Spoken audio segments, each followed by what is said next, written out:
अस्सलाम वालेकुम या अली मदद मुमताज मोलाई जी तरफ़ां सभिनी सिंध वारनि खे सलाम क़बूल पे।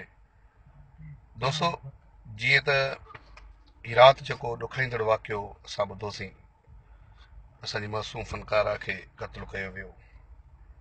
तमामु तकलीफ़ थी आहे मूंखे इन ॻाल्हि जी। ईअं असां सभु सिंधी फ़नकार हुननि सां ॾुख में शरीक आहियूं। समीना सिंधु जे वारसनि सां ही वॾी तकलीफ़ थी आहे। ही असां आर्टिस्टनि सां जेको इहो थिए पियो, इहो तमामु ग़लति पियो थिए। हीअ अॼु जो मामूल न आहे, हमेशह थींदो थो रहे, इन ते कोई बि अमल नथो थिए। असांजी सिंध में जॾहिं आर्टिस्ट वेंदो आहे कंहिं ख़ुशी में, त वापसी में हुनजे उन अङण जे लाइ दुआऊं घुरंदो आहे। जेको उतां रिज़क खणी पंहिंजे बचनि खे ॾींदो आहे, हुनजा बचा बि दुआऊं कंदा आहिनि त मुंहिंजा मौला हमेशह इन ॻोठ ते, इन शहर में हमेशह ख़ुशियूं आण, हमेशह इन ॻोठ में मोहबतूं हुजनि। असां दुआ जो दर आहियूं, फ़क़ीर माण्हू आहियूं, दुआऊं ॾींदा आहियूं। ऐं आर्टिस्ट वञे तव्हां सां ख़ुशियूं वंडण, उनजो वापसी में तव्हां लाश मोकिले छॾियो, सो बि कंहिं औरत छा हूंदी आहे, मज़लूम हूंदी आहे, हिकु मासूम लेडीस औरत।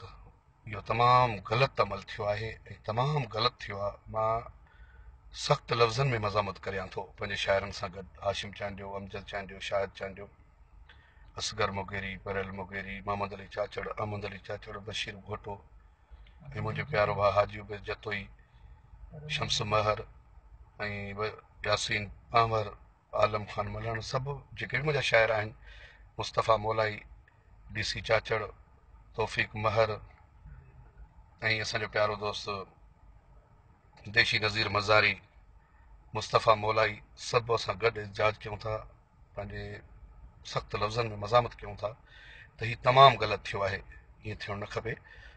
हा, आउं त पाकिस्तान जा 3 सूबा ॻायां पियो, बलूचिस्तान, पंजाब, सिंध सगोरी पंहिंजी।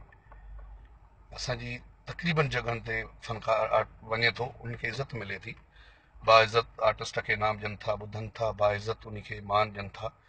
ईअं न आहे त सॼी सिंध असांजी अहिड़ी आहे। असांजी सिंध तमामु मोहबत भरी सिंध आहे। कुझु ज़िला आहिनि अहिड़ा जिन में अॼु जो ॼण उहा जहालत न वई आहे। ईअं न थियणु खपे। इहो जेको अमल आहे, इहो तमामु ग़लति अमल आहे। मां हिन ॾुख में अदी समीना सिंधु जे वारसनि सां शरीक आहियां। अलाह हुनखे सब्र जी तौफ़ीक़ अदा फ़रमाईंदो। वॾी महिरबानी। इहा अली मदद।